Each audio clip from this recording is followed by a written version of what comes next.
Hi, I'm Seunghoan from Nagoya University, and it is a joint work with Masahito Hayashi. The title of this talk is Capacity of Private Information Retrieval with Colluding Servers. The private information retrieval is a retrieval protocol without revealing which message is requested. I call it PIR in short. So this PIR problem is described by this figure. So let's say a server has F messages, M1 to MF, and the user wants to retrieve the one of the messages, and let's say that is MK. And for doing that, the user sends some query queue and receives some answer, and at the end, the user needs to retrieve this MK, but server shouldn't know what is the K. What is this K? So this ignorance of this K of server is called the user secrecy, and the retrieval protocol with this user secrecy is called the PIR protocol. And it seems very difficult to find a solution of this problem, but there's a very simple solution. It's just downloading all messages in the server. So just downloading all messages, the user can pick what is the MK. So the user knows MK, but server doesn't know which one is the targeted one. And this the efficiency of a protocol is evaluated PIR rate, which is the size of MK, and total download size. And the trivial solution has rate 1 over F, because F messages are downloaded, but only one message is the target. And from definition, it is upper bounded also 1. So we expect that good PIR solution has rate between these 1 over F and 1. Unfortunately, it is proof that this trivial solution is optimal for one server case. So people have tried to find a better solution with multi-server setting. So in the multi-server setting, we assume that each server contains the copy of all messages and they do not communicate. And because of this no communication assumption, the user secrecy changes as K is not linked to each of the servers.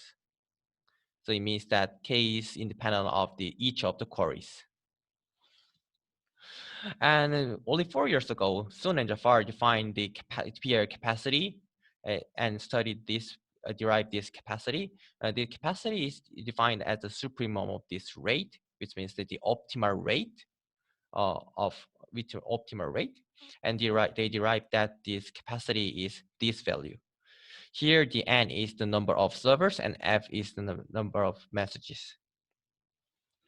And in our previous work, we extended this PIR capacity to the QPR capacity, quantum version. So the model we've considered is like this left figure. So here the green ones are classical and the magenta is quantum. So the messages are classical information. And we also assume that the servers do not communicate, and the user sends some query, classical query, but downloads quantum answers. And at the end, the user applies some measurement to get the classical information MK. And we also assume that the servers share some prior entanglement for making the quantum advantage. And in addition to the user secrecy about the K, we've also considered server secrecy, which means the user only obtains the MK, but no other information in the server. And we also studied the QPR capacity, which is the supremum of this rate. And we derived that this capacity equal to 1 for any number of servers and for any number of messages when n is multiple servers. And in this work, we extended this result to the colluding case. So it is called the T-private QPIR. So in this study, we allowed some servers to communicate. We relieve this no communication condition. So some servers may communicate, and most T servers may communicate to know what is this K. But even in the case, we want to keep this secrecy. So user secrecy is changes like this. The K is secret to any T servers. And we've also considered the user secrecy, and we derive the capacity is this value. So this means that when less than half of servers collude, our capacity result 1, good result 1 still applies. But when less over than half of servers collude, this capacity a little bit uh, decreased. And for proving this capacity result, we've concretely constructed a protocol to achieve this capacity, and we also showed the optimality of the protocols. And here's the table of our quantum capacity and the classical counterparts.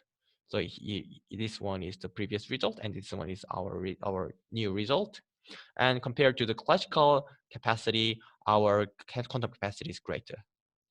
And we also derive, and our capacity result is for just the PIR problem and the symmetric PIR problem. Symmetric means that we also consider the server secrecy. So if you are interested, please read our archive paper or long version of our talk. Thank you very much.